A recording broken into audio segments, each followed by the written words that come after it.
So here is an interesting story. US officials identify Pinnacle Man.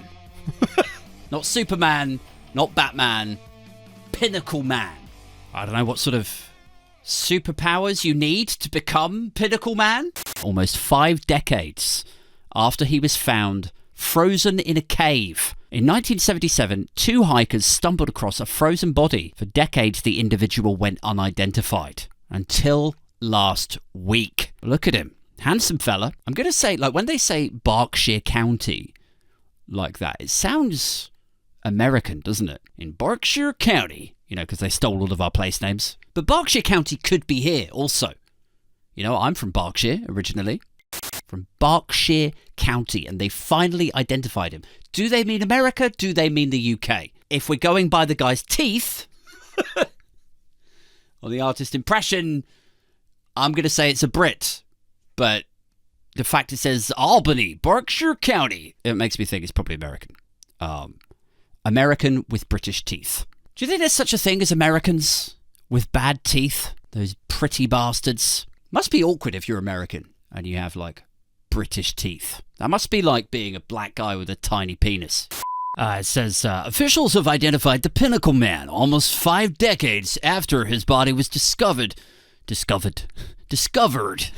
frozen in a cave. He has been named as 27-year-old Nicholas Grubb from Fort Washington, Pennsylvania. Okay, I guess it is America. On the 16th of January 1977, 2 young hikers stumbled across the man's body.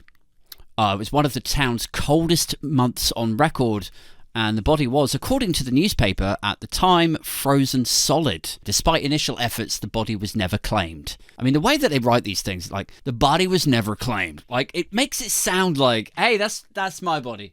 Yeah. I know. Yeah. Well, I was hiking here earlier, man. I found it first, okay? Like, we're on some Stand By Me shit.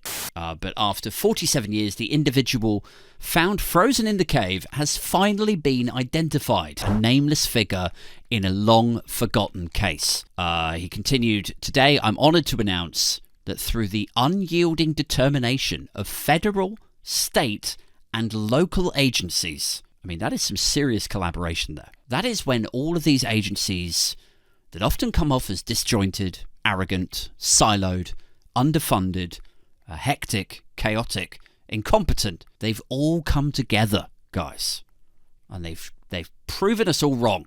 They've shown us that they can work together, that they can be competent, that they can put US tax dollars to a good use. Because these guys, the CIA, the FBI, the NSA, whatever, you name the 3-letter agency, they've put down their differences, set aside their arrogances, and they've worked together for the common good, for the most important case out there. A pinnacle, if you will. The pinnacle of unsolved mysteries. They've solved the mystery of how an American man has ended up with British teeth. I mean, how does this make you feel, right? That you've got all of these agencies working together, scientists, government funding. How much money have they put into this fucking case? To identify this one frozen man. Pinnacle Man. Gotta crack the case. Do you have any idea what kind of pressure I'm under to solve the case of the nameless man that nobody gives a about? Nobody knows who he is. I've got so much pressure from the relatives that do not know anything about who this guy is or why he's missing. And that we've already deemed a suicide. The pressure is unbelievable. How would you feel if you were fighting to get funding and to get cops' offices and sheriff's offices and the FBI to take your shit seriously? And then you see this, that they've blown, what must be, it's got to be like in the millions. $5 million, $7 million on this shit to solve a case that nobody cared about for 40 years. Just because the sheriff's office happens to be manned by some elected, admittedly, democratically elected history junkie. That's basically what this is, isn't it?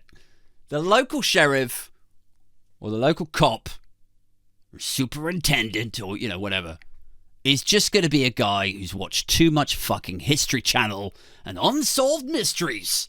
You know, like, hey, sorry, I was in here a couple of days ago. I reported my wife missing. My kids are going crazy back in the house. Have you heard anything? Are you taking it seriously? Have you asked around? Oh, right. Yeah, sorry, what was her name again? Oh my God, Bella Matthews. Bella Matthews, 28 Elizabeth Street. Have you even started looking or asking questions? All right. Now, don't get your panties in a bunch. All right, here's a question I'm asking. Could you pass me that cigarette lighter over there, right? Oh my God, are you even listening to me? My wife, the mother of my children, is missing, and you're talking about a goddamn cigarette lighter? All right. Is this out of the ordinary? Yes, it is. All right, and has she seemed out of character recently, of late? She said that her boss has been kind of weird with her. He's been kind of controlling, and he's followed her home a couple of times.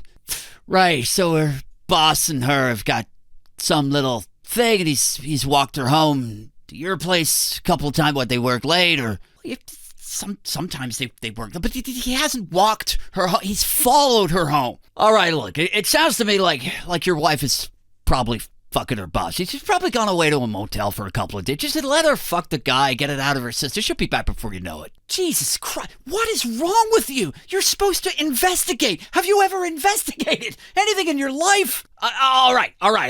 Listen, son. I know you probably won't believe this, but I have investigated a few disappearances in my time, and you know what? 99% of the time, it turns out to be the fucking husband. Oh, wait, you gonna charge me now for the crime that I'm begging you to investigate? Well, it beats actually investigating it, right? Like, I swear to God, that's probably a healthy chunk of how American cops and murder investigations and disappearances, that's probably how a whole chunk of them actually go. It's just some exhausted, fat, bloated cop. Like, is this going to take long? Because the History Channel's on our back. Like, just imagine if that was your experience. Or not even like that exact experience, but something in that neighborhood. And then you see this.